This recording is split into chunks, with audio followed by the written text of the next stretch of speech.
Creativity is not a talent. It is not a talent. It is a way of operating. Creativity is not possible in the closed mode. By the closed mode, I mean the mode that we are in most of the time when we're at work. We have inside us a feeling that there's lots to be done. By contrast, the open mode is a relaxed, expansive, less purposeful mode, in which we're probably more contemplative, more inclined to humor, which always accompanies a wider perspective, and consequently more playful. It's a mood in which curiosity for its own sake can operate, because we're not under pressure to get a specific thing done quickly. We can play, and that is what allows our natural creativity to surface. We need to be in the open mode when we're pondering a problem, but once we come up with a solution, we must then switch to the closed mode to implement it, because once we've made a decision, we are efficient only if we go through with it decisively, undistracted by doubts.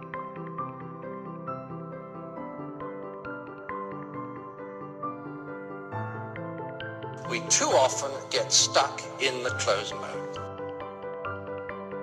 Under the pressures which are all too familiar to us, we tend to maintain tunnel vision at times when we really need to step back and contemplate a wider view.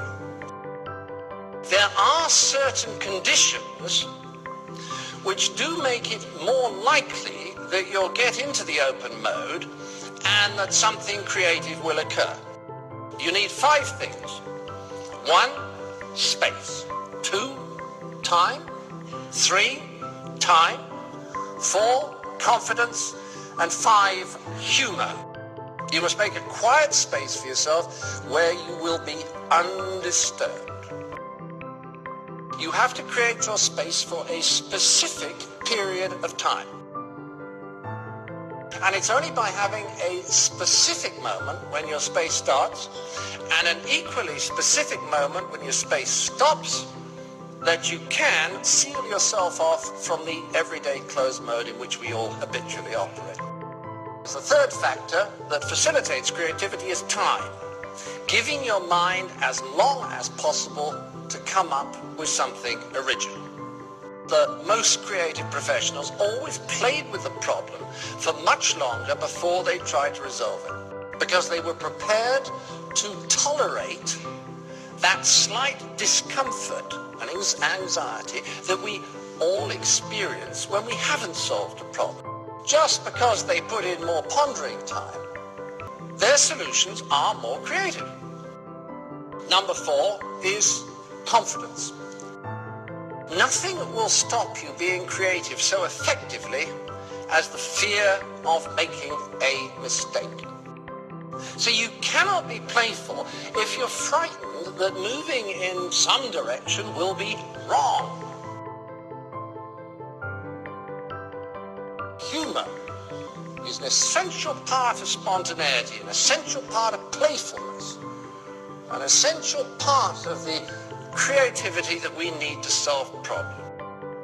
This is the extraordinary thing about creativity. If you just keep your mind resting against the subject in a friendly but persistent way, sooner or later you will get a reward from your unconscious. Out of the blue, a new thought mysteriously appears. If you've put in the pondering time first.